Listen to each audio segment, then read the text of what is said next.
Welcome to another episode of the Above the Business podcast. My name is Bradley Hamney, your host. On today's episode, we have Evan Marks. He's a mental performance coach and founder of M1 Performance Group. On the podcast, especially since we rebranded to Above the Business, we bring people in from every different aspect of entrepreneurship and small business. And so one of the areas I think that we've not discussed nearly enough is the mental aspect of being a small business owner. And what does it actually look like to expand our own mental capabilities? And in this episode, we're going to explore that deeper with Evan Marks. Evan, welcome to the Above the Business podcast. Bradley, thank you very much for having me. Excited to have you. Well, we'd love to start with background and origin story. I'd love hearing how people got to where they are. Why don't you take our listeners back? Well, my name is Evan Marks. I am a mental performance coach and an investor. I started M1 Performance Group actually in January. But prior to that, I was with another trading group for about 6 years. But prior to that, I spent most of my career on Wall Street as a hedge fund trader manager for about 25 years. Right out of University of Pennsylvania, I got shipped right into Wall Street.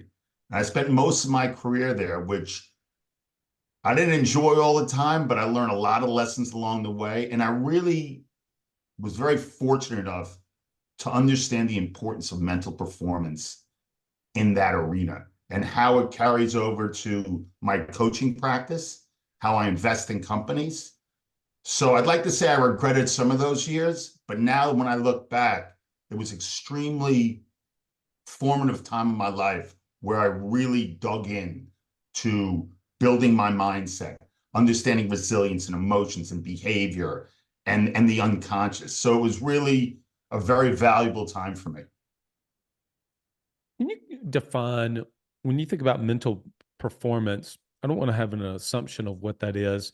I have an idea of what that is, but how do you define that and how do you begin to work with some of your clients? And so in other words, as a business owner, entrepreneur, how would I know that, I'm in need of an upgrade in my mental performance, the way that I think, et cetera?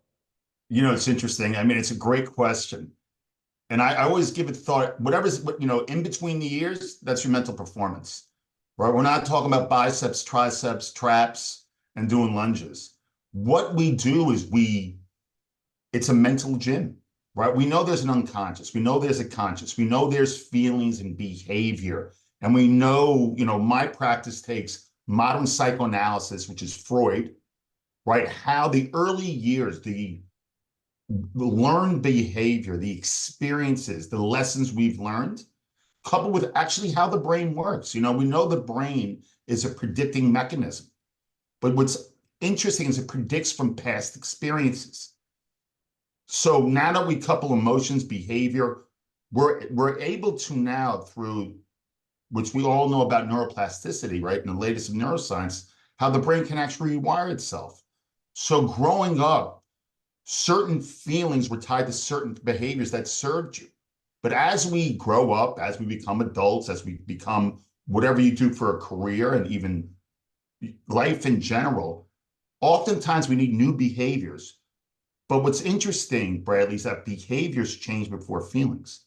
So I can't control how you feel, right? You're nervous, you're frustrated, embarrassed, whatever it may be. However, through mental training, we can get the intensity down where we can make better decisions based on better behavior, which actually in turn creates what? A new experience. So now when the brain thinks into the future, we're actually creating a bigger pond now. So where fear may we retreated, but now it's like, wait a second. I've done this before. So now our first reaction isn't to run away. It's like, wait a second, I know I'm capable of doing this. Why? Like I like to say, consistency with evidence builds confidence. I've done this before. I've changed my behavior, even with all the emotions that I have. So that's mental performance, right? So now there's techniques, breath work, visualization, journaling, talking, verbalizing, getting words out so they're not stuck in your head anymore. And that's what mental performance training is. It's fascinating stuff because Like I always tell people, when we're able to build a strong mental foundation, which is conscious behavior, which is not void of feelings, we could really, really leverage that. Hmm.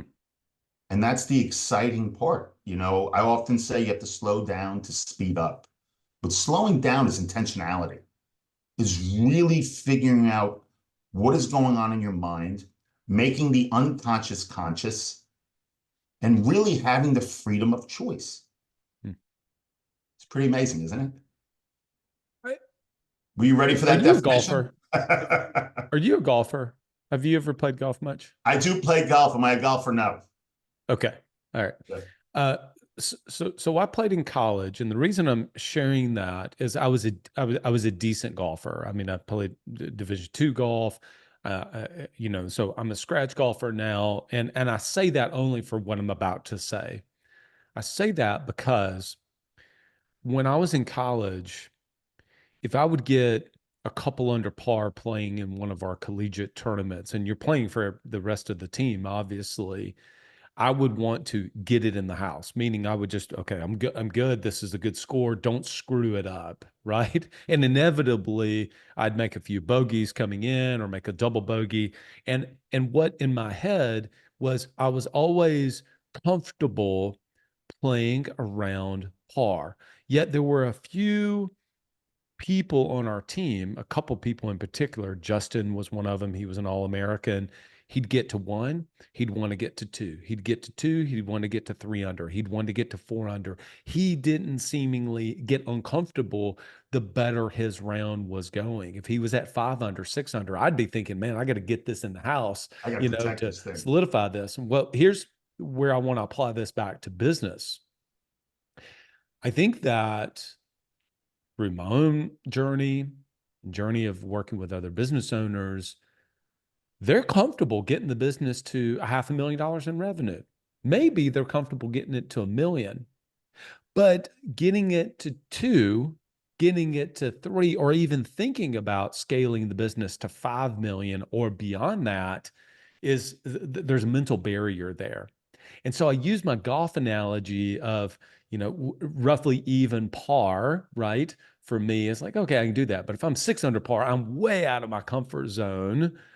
Well, same thing is true maybe in business of what we actually think we are possible of doing in our business. What are your thoughts on that? Well, let me ask you a question. What does it mean to be six under? What's the fear of that? Oh yeah. Well, the fear is that I'm going to screw it up. I'm going to screw it up and I'm in uncomfortable territory and that I want to get it in the house. Of course, this was a long time ago whenever I did this, but No, yes. but it's interesting. So, so I'm not in a positive psychology camp. Bradley, you can do this. Think positive. Think positive. There's something that happened in your past that is, there's a resistance of why you were nervous or uncomfortable being under, as opposed to taking it to the house. I do coach golfers actually. And and for business owners, well, intellectually, wouldn't you want to go from 1 million to 2 million, 2 to 5? But there's a barrier. There's something called in monocyte called resistance. There's a learned behavior somewhere where you were taught a certain thing, whether it was you don't deserve it. Let's say in business, right? Money's evil, whatever it may be. These learned behaviors, these systems, this programming is unconscious. Now we know intellectually it doesn't make any sense. Of course you want to be successful. Of course you want to be the best. But there is something being played out in your unconscious that is prohibiting you from reaching what you want to do. And ironically, you may tell yourself, I don't want to do that, but there is something holding you back. So it's our job to explore the unconscious, to ask questions, to bring down the resistance, to understand where we're starting from. Hmm. Exploratory questions as a coach is very important. And what's more important, I always say my job is to listen to what you're not saying, right? Because there is something holding us back. Now, we could rationalize certain things, right? But there's something there. So it's our job as coaches for business owners. You know, my clients are NASCAR athletes, C-suite executive, business owners, obviously Wall Street professionals. I got to know where we're starting from. Where is that anchor from the past holding us back? We all have feelings. We all have fear, frustration, rage, embarrassment, shame, all these gorgeous feelings, but they don't have to be quote unquote negative, because we have to know that if we're able to understand the why behind these, bring it to light, verbalize it, we have a better chance. So now we couple that with new behavior, right? We know what mindset is, right? Having a positive mindset, an opportunistic mindset, that's great, but we got to figure out what the hell happened in the past that we're wired this way. Once we do that, as Nick Saban used to say, everybody's got a capability gap, right? Now our vision starts to open up. So these limiting beliefs, this old narrative starts to diminish. And what comes in? Beliefs of I can't, beliefs of I don't need to be cautious, I need to be conscious. Beliefs of, wait a second, I've done this. Beliefs of, you know what? I do deserve this. So what served us in the past may not serve us now, Bradley. But we also have the opportunity to thrive.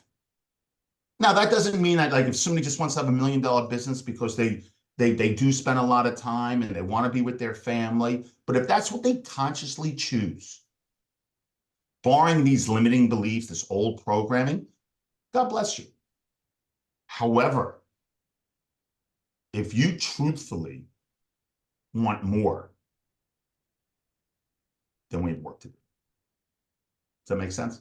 It does. And what I'm in my head, I'm reconciling is skills and mindset. So, one of the things that has been really helpful to me was early on, I would basically fake it that I knew what I was doing in business. And then I finally got to a place. I actually just shared this on a podcast yesterday, as a matter of fact, that I got to a place of not of guilt, not of shame, but I told myself, I don't know what I'm doing. I actually don't know what I'm doing in a specific area. And what I then began to see was I had a skill deficiency. So, what I really am curious about, and this is one of the biggest reasons why I wanted to have you on, is that thought process of I'm lacking certain skills. So, what are the skills I can go and I could listen to a podcast, I can read a book, I can buy a course, I can get a coach, whatever that may be, to help me with some of those skills. Marketing may be one of them. I did not understand how to read business financials was another one. I could keep going. I don't, you don't know how to build a sales team, et cetera, et cetera, et cetera. How does that thought process of a skill deficiency match up with together with mindset and mental performance? It's a great question. And if I could answer that with a quick example of that, and then I'll go into it. I think it'll be a good way to do it. So when I started M1 Performance Group in January, I had zero presence in social media. Zero. I was scared beyond belief. Remember, I thought of myself as a math guy. I'm a Wall Street guy. I know how to communicate, but I don't know how to write. So I'm like, oh, I don't know how to do this. Remember, procrastination isn't the lack of effort. It's actually the fear of a future feeling. So I was nervous. I'm like, I don't know how to do this. I can't go start my own company because I don't know social media. I don't know how to do this. I don't know how to do that. I know how to talk to people, but I don't know how to write content. And I said, slow down. All right. So I'm possibly afraid of this. I'm possibly afraid of being judged, that what I'm writing won't resonate. There's a possibility that this may happen and this may happen and this may happen, right? I'm not even on the field yet. So you know what I'm going to do? I'm going to reach out to somebody to help me. Because, and so I reached out for one person. I didn't like what they were doing. So I finally found somebody who helped me. And then you know what was interesting? I wasn't that bad at this. Hmm. It was just a fear of a future feeling that was holding me back. And to make and take a step forward, and this will answer your question. When we're able to say, to verbalize how we're feeling, right? Listen, I don't know anything about social media. I can't lie. I don't. Let me go find somebody who could help me. But what's interesting about growth is that when people say play your strengths, I agree. However, true leverage happens in your perceived weaknesses, Hmm. right? So now I'm not saying I'm the greatest content writer of all time. I'm the greatest social media guy of all time. But I'll tell you one thing, Bradley, I'm a lot better than I was in January. And that was just a fear of rejection. All these things. And this is where we talk about mental performance. All right, I understand that now. I've trained myself for a long time. All right, so am I going to get killed in the planning stages and do nothing? Or am I going to do something to get this ball rolling? Right? Because you're a very smart guy, right? You have this incredible podcast. You're obviously a motivated individual. Give yourself mental space. So, you know what? I may be freaking out. Fake it till you make it. I don't know. I think that's bullshit half the time. It's just a fear. All right. I may not know a lot right now, not yet, but I will. Hmm. But how do I get started? If I need a coach, if I need to outsource it, if I need to, I'm doing that. Because I know once the wheels start going, we'll be good. It's just that moment of fear. It's that moment of whatever feeling is holding you back. Do you think that there was a period of time that I needed to make some changes in the way that I was just the way I was showing up to work, and but it had to, I'm so dang hard-headed that it took what I thought was a health scare. It wasn't a health scare at all. It was panic attacks to start making some changes. And unfortunately, that's been the case with several other things. I'm so hard-headed. It takes, something actually happening to trigger you into it. Before someone has, something serious happen in their life, what are those lights on the car that say, hey, you need to get your oil changed? What are some of those things that we can start to sense that gives us an awareness that we've got some work to do on our mental performance before we have a mental breakdown, something happening with our health, et cetera, et cetera? It's such a it's a very difficult question, right? But I know where, I had the same thing happen to me, by the way. I had a panic. I had a heart attack at 46, and that's why I became a coach.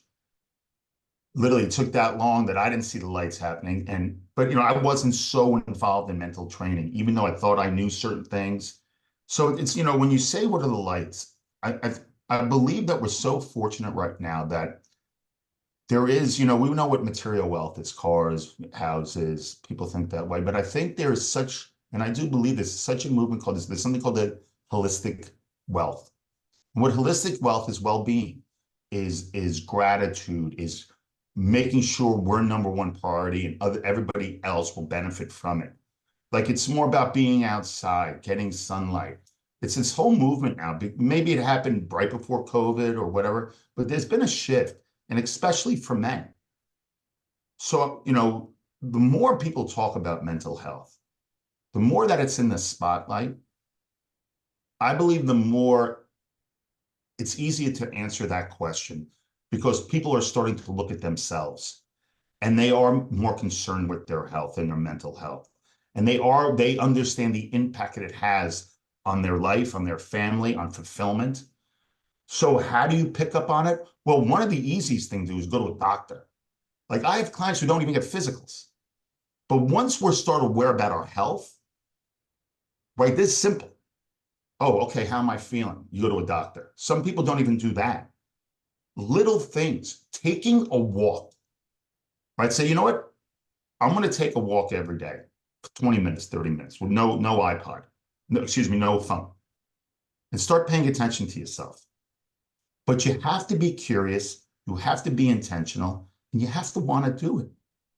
Because if you don't believe that mental health is real, and you don't believe that mental performance is real, then you're never going to see these supposed lights in the car. What we're talking about is real. Our mental health is real. You know, I think it should be taught in schools. I mean, I think it should be taught all over the place because it is such an important thing to learn at an early age, to obviously respect, and to really not take for granted. Because if we do the necessary things, we sure as hell can take advantage of it. Hmm. So I don't know if I answered that question directly, but it's very important that we start opening up our eyes because it's real. Like it took you out, it took me out at 46. I thought it was over. It Yeah. was done. I was in the hospital. I had no signs of this panic attack coming. I've never had one. Hmm. And I literally, at 46 years old, I thought it was over. And the doctor says to me, the neurosurgeon says, you're done. Because you have a decision to make. Either you want to keep managing money, then you do that, but you won't be around that long. Yeah. And then he says to me, what about being a coach or a teacher? I go, coach or a teacher? I'm 46 years old. That ship has sailed. Now look at me. Mhm. Mental health is real. You better take it serious because it will bite you. I agree with that. I agree with that. 5 year ago, Bradley, I don't wouldn't have listened to that, but I definitely hear it today. Question: what are some of the structure, process, routine that you recommend that someone put into their daily routine, their weekly routine? What are some things that we can do? So I think we've been high level. I'm going to squeeze it out of you to give us some of the juice here of what is one thing that I can integrate into my daily or weekly, however that may be, or quarterly, whatever, that you feel like that can really help me to begin to build some mental resiliency, expand my thinking, think bigger, etc. It's a great question, and I have a great answer. This is a very simple mental model, and I'll break it down for you. First, acknowledge how you feel. Acknowledge it. Second, verbalize it. We need to get it out of the unconscious, out of the back of your brain and into the light. When we verbalize things, we can hear it, we can see it. It's very different. And what happens in these emotions, let's say they're rage and anger, whatever they may be, the intensity comes down by literally verbalizing, getting it out and seeing it. Step two, after verbalizing, we pause. Now we put mental space between that feeling. We give ourselves pause. Now, why is pause important? Because one, we're not reacting anymore, right? We're not on autopilot. So that pause creates space to be proactive. Proactive in what? Next step. Constantly choose a behavior that will serve you today. So now we choose a behavior, right? So now we've acknowledged, verbalized, pause, mental space. Boom, we cut off that fight or flight, that reaction. So now we're in the driver's seat. Now we choose a behavior. So we know the internal data we're feeling. There's external data coming at us. We're trying to make the best decision we can. Remember, we don't know if it's the right decision. Only time tells. But it gives us a better opportunity to make a better decision. Now we make a decision. And now we take action.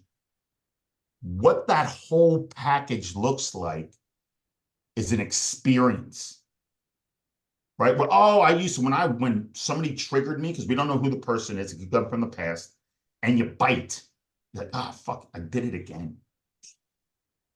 We're slowing this process down, right? But now if somebody upsets you, somebody triggered something, whether in business, personally, imagine you have that space not to react. Because when you react, you're like, I wish I didn't do that. But how about we tie a new behavior to that trigger? And what happens now, we have a new experience that I can feel, but I can control my behavior too. Mm-hmm. And now neurologically, we start to rewire the brain. Hmm. So there's a simple model, right? Now, can this be used in everything you do? Everything you do, right? So now when we choose a behavior, you can, right before that behavior, you can ask a question, self-exploratory question, right? Acknowledge, verbalize, pause, question, pick a behavior, experience. Why are exploratory questions important? How am I feeling and why? What am I trying to accomplish here? Who am I? What do I want to do here? The person who asks questions, right? I'm on this podcast. You're in the seat of influence. You're the host. But when we ask ourselves exploratory questions, we put ourselves in the seat of influence because we're conscious of what we're asking. So let's put this all together. Acknowledge, verbalize, pause, which is mental space. Ask a self-explore, what am I trying to prove here? What am I trying to accomplish? What am I looking to do? Choose a behavior, right? Then obviously the byproduct is the outcome, is the experience. But what you've just done is created something different. Now we do this time and time again, like repetition. And all of a sudden, you're rewiring your brain. Hmm. Right? We can't control how we feel. We can't. I wish I could say when I'm happy, I'm going to do this. Doesn't work that way because Yeah. behavior changes before feelings.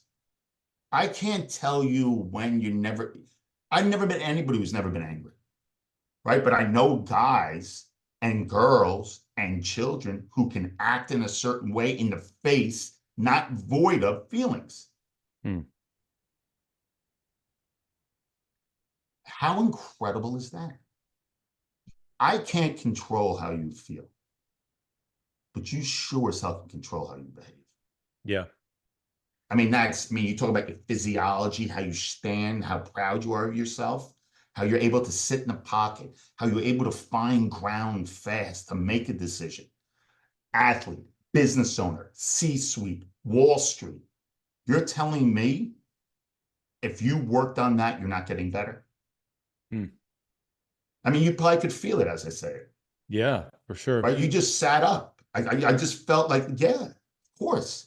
Mm-hmm. Do you think how would that apply if so in one of my models that I believe in is that you have your business blueprint, and one of the elements to your business blueprint is your 3-year vision for the business. And so for a lot of people that we work with, they've gotten accustomed to setting 1 year, we'll just use the word goals, 1 year goals in the business. This is what we're trying to do in 2024.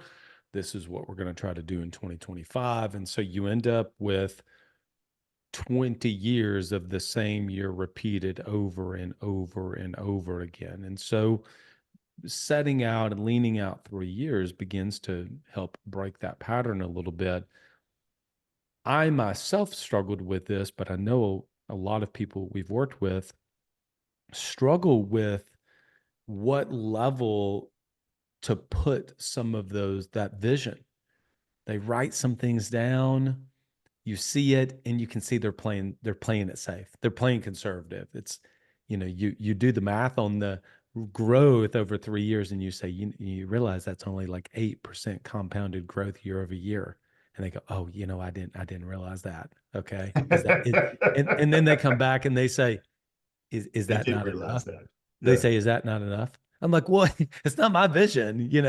So it's your vision. And then actually, I've never had somebody do this. I've never had someone put down something that I thought okay, that's delusional, right? That you're not going to do that. You're not going to go from 500,000 to $100 million company in 3 years, right? That's never happened. It's almost always super conservative. And this kind of a little bit goes back to my skill set question, but what you really start to sense is number one, they've never really set a vision like that. They've actually never really done that. And so, but they're struggling with the internal battle of I don't know if I can do that. I don't know what that even looks like. I don't even know how to begin to structure that. So from a mental perspective and thinking bigger, what would you recommend to someone to begin to allow themselves, and maybe it goes back to the model that you just shared with us, but allow themselves to think bigger of what they're actually capable of You accomplishing? know, it's interesting. Not everybody's the same, right? So if I said to you, what's your 3-year goal? And that's what we're going to do. There's anxiety. There's all, and we haven't even worked yet together. So I'll never even go down that path. But all these things trigger that's what they want, but they don't unconsciously believe they can do it. Mm. So we really have to work through certain things so we can actually believe that. So when you say a 3-year goal, all right, to have a mission, to have a vision for 3 years, right? I usually don't play that way first. What I play is 6 months because I know if I can build consistency with evidence and they have this confidence and we start moving their mindset around, that 3-year goal is going to look very different. But if I start off with a 3-year goal for these, for certain people, the water gets a little murkier in the beginning. So I want to set up patterns in the beginning. Like, so if somebody comes to work with me, I'll never set a goal ever because they've obviously come to me because they've set goals and they haven't achieved them. So obviously me setting a goal is counterproductive. So I'll start with doing certain activities. Why don't we try this out and see if we can get consistent? Once they buy into the behavioral shift, then I got them. Hmm. And then we can leverage. Because now that 2-year, 3-year goal is real. Because you believe it. Consistency with evidence builds confidence. All right, I can do that. So now we know what fear and anxiety feel like. We know what rejection feels like. But we're better equipped to use them to our advantage. I love the consistency with evidence. I don't know how he says it, but you're probably familiar with Alex Hormozy, and he I'm says not. Yeah. says things like, I have a stack of evidence that I don't need to prove it to someone else. I prove it to myself that I have done the thing. And to me, I just love that. So consistency With with evidence builds evidence confidence. equals and builds confidence. That's really, really great. I loved also procrastination is the fear of a future feeling, correct? Procrastination is not the lack of effort. It's the fear of a future feeling. That comes from a guy named Adam Grant in a book called Hidden Potential. He's a professor at University of Pennsylvania. The guy's absolutely brilliant. So I'm going to give him the credit for that one because it's true. Because we buy in and believe like, oh, I'm just lazy. I'm just lazy. It's Mm, not true. yeah, yeah. I always say like, and what we were just discussing, be curious of of your possibilities, right? Hmm. Because you may not believe it just yet, but give it some time. Because if we can, the ripple effect is real. The compound effect is real. 2 and 2 is 4 doesn't seem like a lot. And 4 and 8 doesn't seem like a lot either. But as it starts to compound and all of a sudden that door opens up and that megaphone gets bigger, 1 million and 2 million is a lot more money or whatever it may be. But you have to be patient in that progress. Because when that door opens, whatever threshold that may be, can I curse for 1 second? Sure. Watch the fuck out. Mm. But don't think what we're doing right now is inconsequential. Mm. It's not. It's really amazing. I mean, it Love that. takes a lot of dedication, a lot of commitment. Yeah, it does. But Yeah. when you have the right client, and I think when you have the right coach, it's really a magical relationship. Because we have such We have such incredible potential. Yeah, we do. Right. And if you want to go seek it, I'm not saying, some people, if you like being in the middle lane, stay in the middle lane if you're cool with that. Right. If that's what you want, and people do, fine. So be it. That's your life, not my life. I like to pick my lane Hmm. and have the freedom and choice that I know I can. Love that. Evan, people want to connect with you, find out how they can work with you and you can help them. Where would you point them to? Well, my team set up a page for this podcast. It's m1performancegroup.com/above/.